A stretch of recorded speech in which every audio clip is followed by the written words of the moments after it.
رب العالمين والصلاة والسلام على رسوله الأمين وعلى آله وصحبه أجمعين ومن تبعهم بإحسان إلى يوم الدين أما بعد.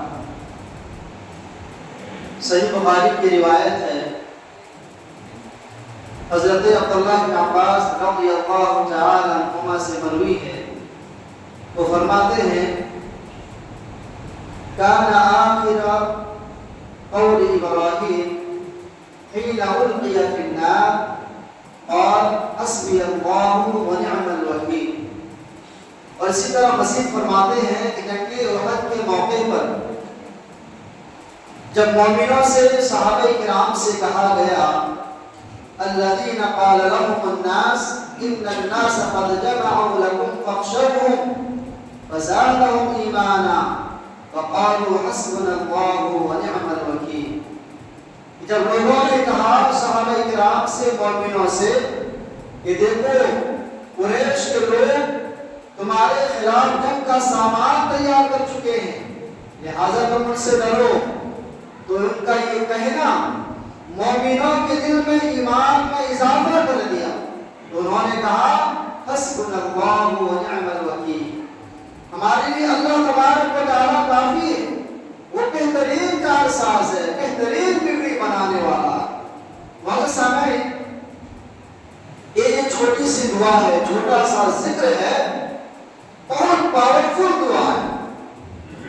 انسان جب مشکلات میں گر جائے، خوف کا ماحول ہو، ظلم کا اندیشہ ہو، پریشانی کا عالم ہو، اور ایسے میں بندے مومن اس دعا کا ورد کثرت سے کرے تو اللہ تبارک و تعالی اس کے دل کو سکون میسر کرتے ہیں. یہی وجہ ہے کہ حضرت ابراہیم علیہ السلام کو جب دہکتی ہوئی آگ میں ڈالا گیا، وہ آگ کیسی تھی؟ مورخین لکھتے ہیں وہ آگ اس قدر ہولناک تھی کہ کئی میلوں دور ایک پرندہ اگر اڑ کر چلا جائے تو جھلس کر رہ جاتا. بڑے دور دراز علاقے سے بن جلد کے ذریعے حضرت ابراہیم خلیل اللہ علیہ السلام کو آگ میں ڈالا گیا.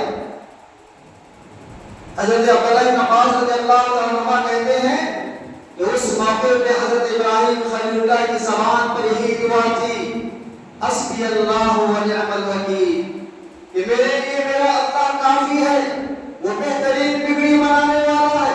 وہ اللہ تبارک و تعالیٰ مشکلات کے موقع سے انسان کو نجات دلاتا ہے، راحت میسر کرتا ہے، سکون عطا کرتا ہے. اور ٹھیک اسی طرح اور دیکھیے اللہ تبارک و تعالیٰ نے آگ سے کہا قُلْنَا يَا نَارُ كُونِي بَرْدًا وَسَلَامًا عَلَىٰ إِبْرَاهِيمَ، کہ آگ تو ابراہیم پر بالکل سلامت والی ٹھنڈک بن جا. اور حضرت ابراہیم علیہ السلام کو اس طرف ڈالا گیا، آپ ہنستے بھی ادھر سے نکل گئے، گویا آپ کے لیے آپ کو ایک مثال بن گئی. یہ اس دعا کی برکت تھی جب انسان یقین کامل کے ساتھ کہتا ہے حسبنا اللہ ونعم الوکیل، تو اللہ تبارک و تعالی اسے سکون عطا کرتے ہیں، مشکلات سے نجات دلاتے ہیں. جبکہ وہاں کے موقع پر دشمنوں کی تعداد 3000 سے زائد تھی اور مسلمانوں کی تعداد 1000 سے بھی کم تھی. لیکن دیکھیے کیا یقین تھا، کیا بھروسہ تھا، کیا اعتماد تھا اللہ تبارک و تعالیٰ کی ذات پر. جب انہوں نے کہا کہ تم ڈرو، بہت بڑا لشکر ہے، انہوں نے کہا کہ ہمارے لیے اللہ کافی ہے، وہ ہماری بگڑی بنانے والا، وہی ہمارا کارساز ہے. نتیجہ کیا ہوا؟ یہ 1000 سے کم کی فوج 3000 سے زائد کی فوج پر بھاری پڑ گئی. پہلے مسلمانوں کو جنگ احد میں جیت ہوئی تھی، یہ اور بات ہے کہ ان کے اشتہار کی غلطی کی وجہ سے پھر یہ جیت ہار میں تبدیل ہو گئی. تو معزز سامعین، اس دعا کا ورد ہمیں ہمیشہ کرنی چاہیے. یقیناً اگر ہم اس دعا کا کثرت کے ساتھ ورد کریں، ذکر کریں، تو ہم اپنی زندگی میں اس کا بہترین نتیجہ دیکھیں گے.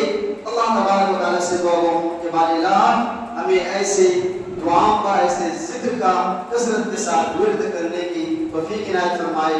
وآخر دعوانا الحمدللہ رب